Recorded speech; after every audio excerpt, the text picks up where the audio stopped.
जय जय श्री राधे, जय जय श्री राधे।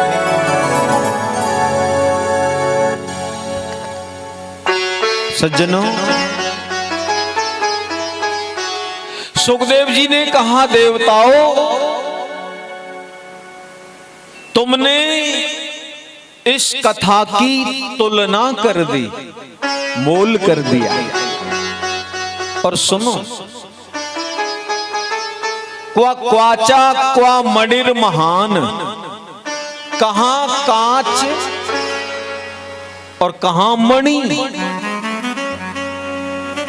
और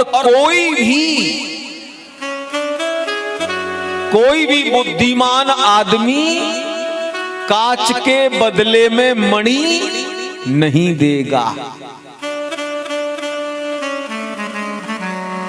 हाँ, तुम्हारा यह अमृत कांच है और मैं जो कथा दे रहा हूं, सुना रहा हूं, ये मणि है।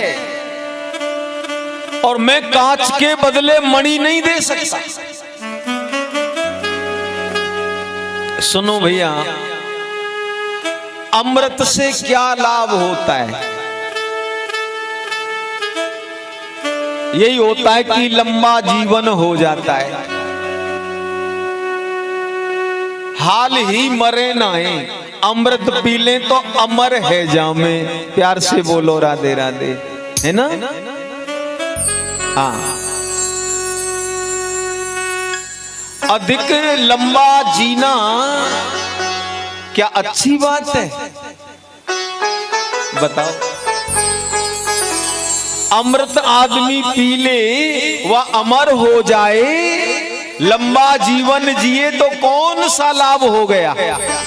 और दुख हो जाएगा।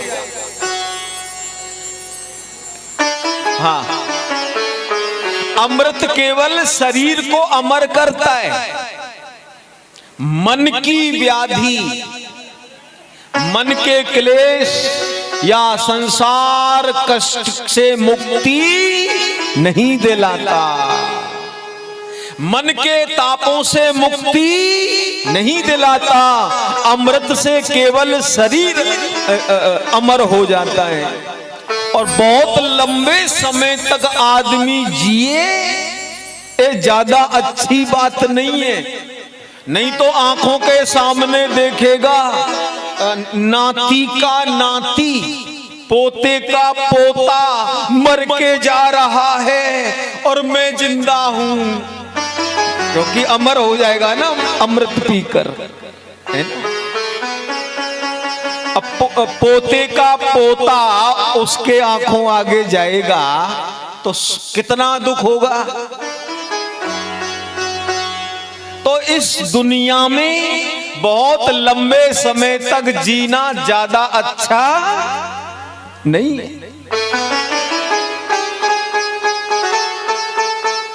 हाँ, क्योंकि संसार भी एक क्लेश है और संसार क्लेश से अमृत मुक्ति नहीं दिला सकता।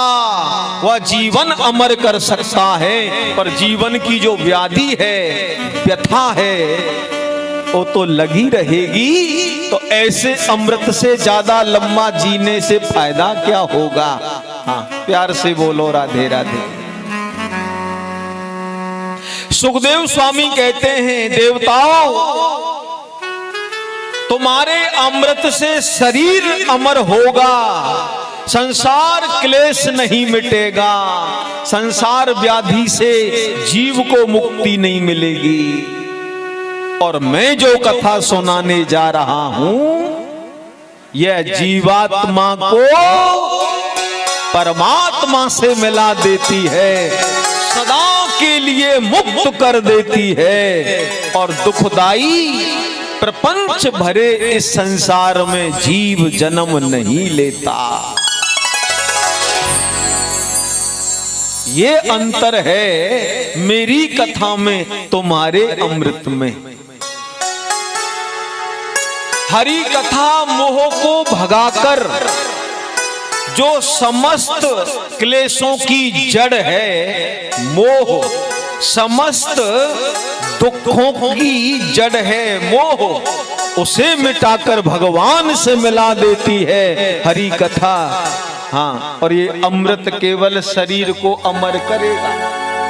और शरीर अमर हो जाए तो ज्यादा लंबे समय संसार में रहना भी क्या रहना, जब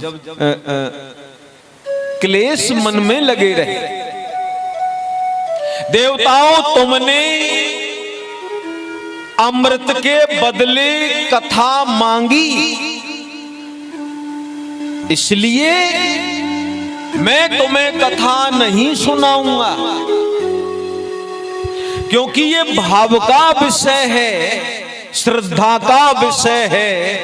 तुमने अनमोल का मोल कर डाला, इसलिए तुम इस कथा के पात्र नहीं हो। जाओ, अपने स्वर्ग वापस चले जाओ, ये कथा लाभ तुम्हें नहीं मिलेगा।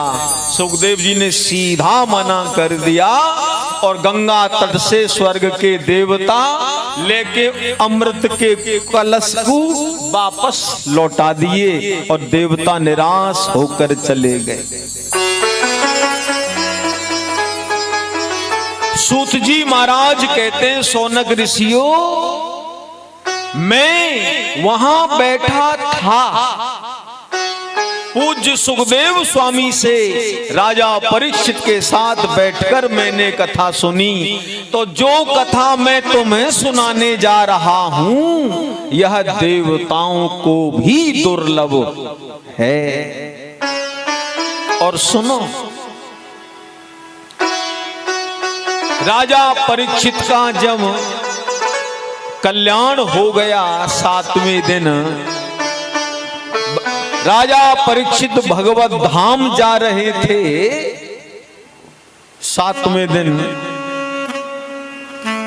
तो ब्रह्मा जी ने ब्रह्मलोक से देखा राजा परीक्षित तक्षक नाग के डसने के बाद भी भगवत धाम को जा रहे हैं। ब्रह्मा जी ने सोचा ऐसे कैसे हो गया। श्रापित राजा, श्राप के कारण नाग डसेगा, अधोगति में जाना था, भगवत धाम कैसे जा रहे। ब्रह्मा जी ने ध्यान लगाकर देखा तो जान गए कि राजा परीक्षित ने श्रीमद् भागवत महापुराण की कथा सुनी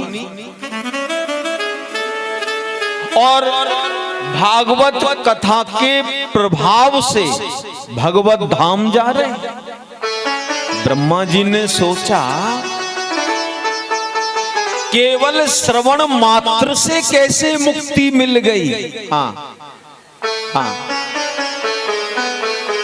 केवल सुनने मात्र से कैसे मुक्ति मिल गई। हाँ, कथा को सुना और सुनने के बाद कुछ भी नहीं किया, सुनते ही सुश्रवण मात्र से भगवत धाम मिल जाए। सो ब्रह्मा जी ने अपने लोक में तराजू लगाया और तराजू के एक पलना में रखा 4 वेद, शास्त्र, 17 पुराणों को रखा और दूसरे पलड़ा में भागवत महापुराण को रखा। ब्रह्मा जी ने तराजू उठाकर तोला तो भागवत का पल्ला भारी रहा।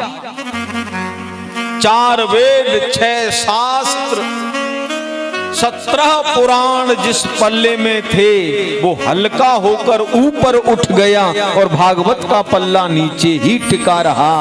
ब्रह्मा जी को भी बड़ा चंबा हुआ तो ब्रह्मा जी ने घोषणा करी कि भागवत कोई सामान्य ग्रंथ नहीं है, सामान्य पुराण नहीं है, भागवत तो स्वयं भगवान है, स्वयं श्री कृष्ण है, यह मुक्ति दाता है। से बोलो राधे राधे।